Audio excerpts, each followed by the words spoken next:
During open reduction and internal fixation of a both forearm fracture, restoration of the radial bow has been associated with which of the following?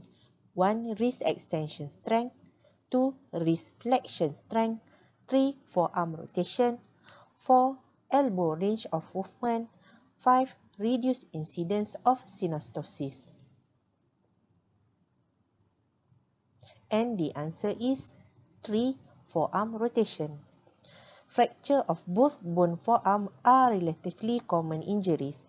Malunion and non-union occur because of difficulty in reducing and maintaining reduction of two parallel bones in the presence of supinating and pronating muscles that have angular and rotational influence.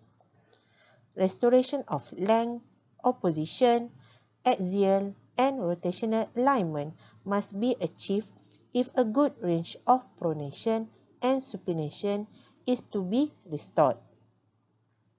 Radius is a bone with complex angle and curve. The lateral curve is also called the radial bow. It is the most important curve.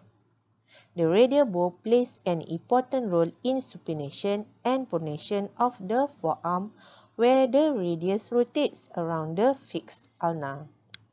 The importance of restoration of radial bow in achieving maximal rotational movement of forearms after plate fixation of fractures both bones forearm.